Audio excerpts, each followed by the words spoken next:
Good morning, folks. It's an absolutely beautiful day here. Sun is out, birds are singing. What a day to be up at the plot. Absolutely brilliant. So, a few jobs to do today inside the Polytunnel. I started filming the video after this one first, but then when I got in the Polytunnel, I seen there was other stuff to do that I've forgotten about. So I'm kind of splitting it up into two different videos. So it might seem a little bit odd when you see the next video after this one. If you watch it, if you like it, you might not. You might think it's rubbish and decide not to watch it. Anyway, without further ado, let's pop into the Polytunnel. I'll switch the camera around and I'll show you what I'm up to. So you can see I'm already starting to collect a fair old pile of stuff in the middle there. I mentioned in the next video about making a path down the middle here and then splitting off to a T-shape at the end, and I think the main reason for that is if I get some benches and a potting table and things at the far end there, it gives me space to put stuff, you know, store bags of compost and pots and things like that. Anyway, the video after this one that I started filming before this one is all about me planting out these different plants here. So we've got sweet peppers, tomatoes, cucumbers, aubergines, and I think that's it. Oh, and chilies as well. So we've got different things to have. We've got 12 of these halo pots here. Now we've already got some out there, and I'm pleased to say the plants in them have survived. I'll top them up with water again today. Actually, I tell you what, if anybody's got any top tips for these halo pots to stop getting the soil or the compost in this bit, the outer ring, when you're putting it in the middle bit, let us know in the comments, please, because these ones you can see, oh, look at that, what a mess. I'm gonna have to try and scoop that out somehow. Anyway, that's the next video. Stop waffling on about that. So I need to get some more setup done in here. Let's show you the tomato plants over here. So these ones, they're a bit leggy, they're a bit sad, but they're cordon tomatoes, so they're going to grow quite tall. And you can see at the moment, when I've had them growing in the house on the window ledge, they've just got one of those little sort of thin green canes in there, and they're going to start growing really quickly now that they're inside the Polytunnel, and they're not going to stay that small very long, so they're going to grow tall. So what we're going to do, and complete credit to Tony Smith here, is we're going to make a system along the top here. So we're going to have a sort of a cord going along the top there. So we've got paracord that you recommended, so we got some of that off Amazon, and what we're going to do is we're going to string it along the top there, probably 2 rows on this side and 2 rows behind this, and we're going to feed the cord down to the tomatoes, and we've got these little clips that go on the tomatoes, and they're going to sort of grow up the cord, in theory, if I don't manage to kill the plants beforehand. So we're going to do that on that side, then we'll switch round and we'll do it on that side as well.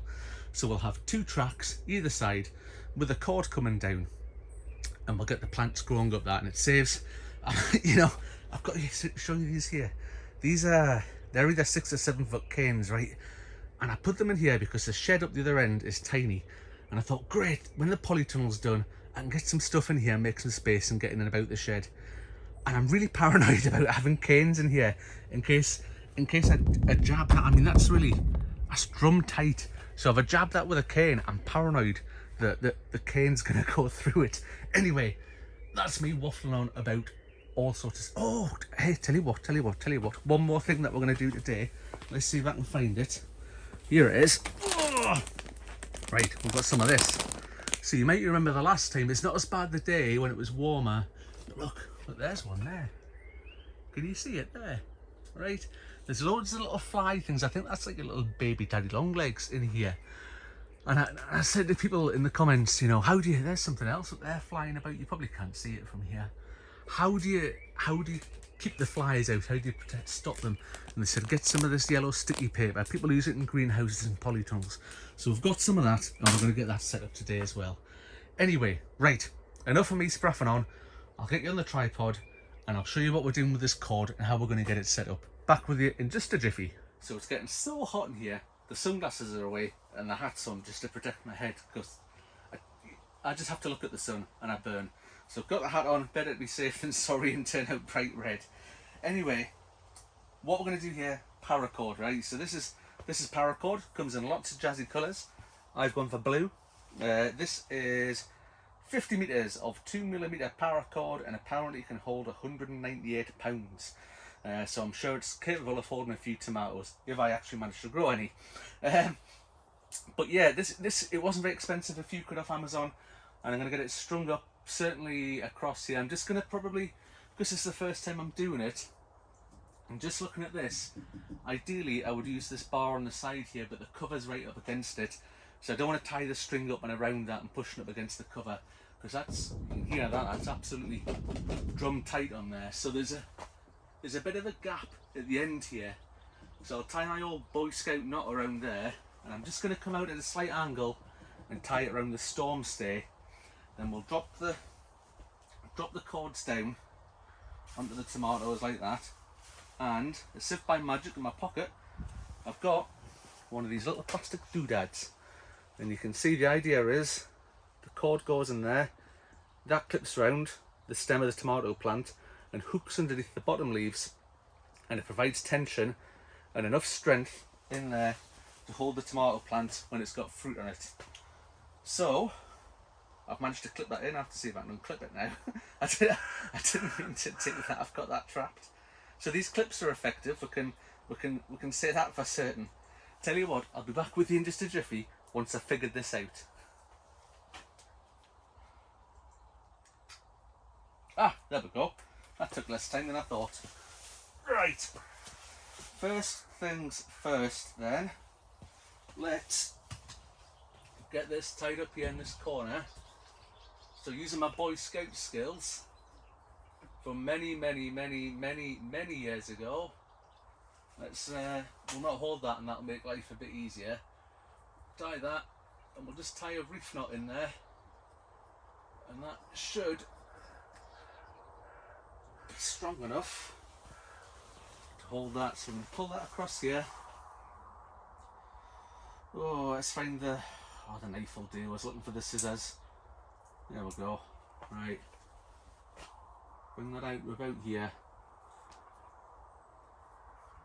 Although it's super strong paracord, so I'll probably not be able to... Oh no, I can cut through it apparently.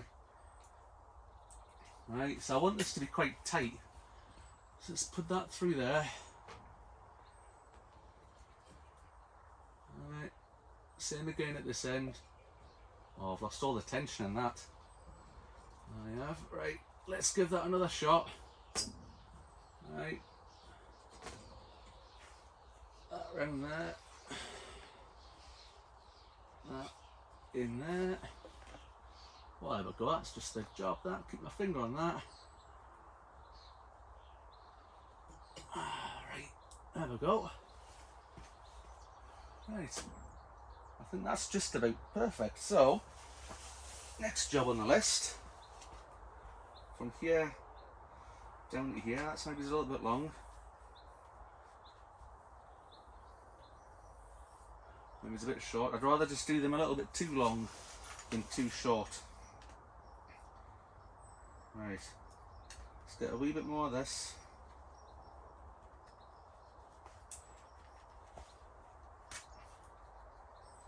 Well, that didn't work very well, did it? There we go, through we go. So, if I remember rightly, again, from how Tony has it set up, as he ties a loop on the top here. Right, again, testing my Boy Scout skills. Pretty much the only knot I remember, like proper knot, I remember how to tie a reef knot, so we've got another one in there. So this, let's do it over this one first, get it looped over there. This goes through here, through the loop. Right, and I think the reason for doing the loop and then pulling the cord through the loop is that when it comes to the winter, that's nice and easy to take down, as opposed to having to like unpick knots and things like that. You can just loop it back through, and then that's job done. Right, plastic clip, here goes nothing, first time trying this. Right, I tell you, I'm going to take the cane out first actually, so we'll just untie this. Got a couple of these little twisty things on it. Right, that's immediately when I'm going to go floppy. Put that there. Make sure there's a bit of tension on this. Oh, there we go. Best made plans and all that. Right, that's gonna go around there.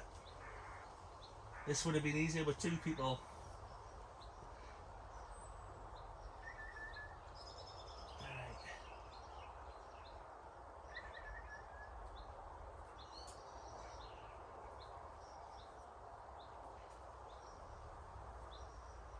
There's definitely a knack to this, and I can tell you something for nothing, I've not got the knack. As riveting viewing as this is, I'm going to figure this out. Back with you in a minute. Take 2. So I managed to figure this one out. You can see we've got this down here. What I'll do, I'll switch it over in a minute to the handheld thing and I'll bring it a bit closer so you can see how it's all sort of set up. But cord on the top, cord down there. I mean, it's tight-ish.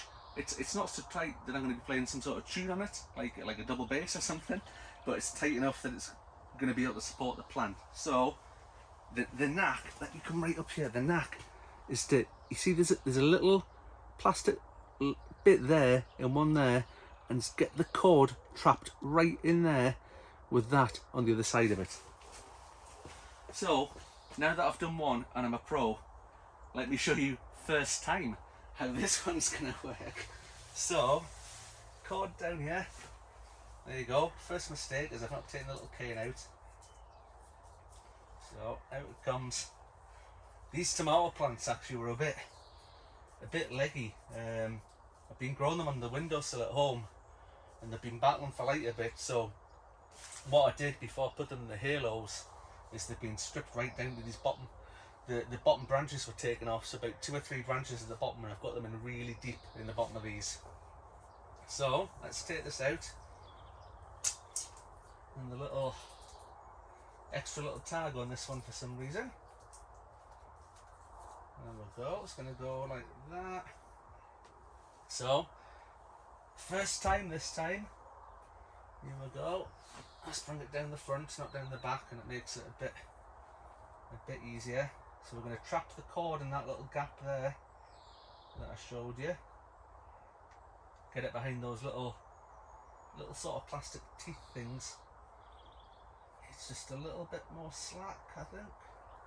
Tiny bit more. Right. There goes nothing. And I'll get the clip in the hole. And just ever so slightly wrap it round. There we go. Look at that, job done. First time. Honestly, that one when I wasn't filming, it probably took me 5 or 6 attempts to try and get that done. But there is a bit of a knack to it, getting those little. You'll see if any of you ever buy them. I try to do this, like you see, I've done what Tony's done here. In that you'll see that those little plastic teeth, you've got to get the string trapped behind them and then clip around the stem, and that's what holds the string in the clip. Right, what I'll do is I'll swap you onto the handheld, I'll bring you over here and I'll show you this a little bit closer up so you can see how it's been done properly. Here we go, let's have a wander over here. Let's approach from this side. There you go, so you can see the cord coming down from the top. Let's just show you how I've done that a little bit closer up. So tied it up here, come across here, tied it into here. You can see there's a bit of tension on it, but again, as I said before, it's not so strong that there's too much tension on it. You know, you can play a tune on it, and the cord just runs down on to the tomato there, and you can see that on this side as well, just coming down from there. So we've tied those loops and we've fed the cord back through them and down there, and again, that's so we can take it apart in the winter time. And we'll come down here and let me show you this just down at the bottom here. Right, this was the tricky bit. So these little plastic loops, so I was saying, you need to get the cord trapped right as far into the hinge as you can, and there's little plastic teeth just on the outside of it. Also we're seeing there was my hand. I just realised that there's little plastic teeth in there that sort of grip onto it, so that's pretty good. And I've just wrapped it around the plant, and the plant should now by itself start growing up there. And it's the same for the other one, exactly the same, just trapped in there, and the cord goes up there and it keeps that in place. Well, that's it for today. That's the cord system set up in that corner. I'm now going to run it all the way along that side and all the way along that side, because in the next video you'll show me using the halos, how I've sort of put them out, how I've got them set up, and the different things along there. So you don't need to see me putting out meters and meters and meters of cord, but you will see it in the next video when it's all nicely set up for the rest of the plants going in. Anyway, you want to keep up to date with what we're doing, please give us a subscribe. If you've liked what we've seen here, we'll give you a thumbs up. I'll put a link to Tony's channel in the comments below, so you can sort of see that. Like I say, that cord system is absolutely from Tony's video and something that Tony's done. So we're going to take that, we're going to copy him. So why not copy somebody who's doing something absolutely brilliant, and we'll see how he's done it, and hopefully it works for us. So a link to Tony's channel down there, and I'll put one of those pop out things up there as well, so you can see that and go to his channel if you need to. Right, that's all for today, folks. Thank you very much for watching, and we'll see you on the next one. Bye for now.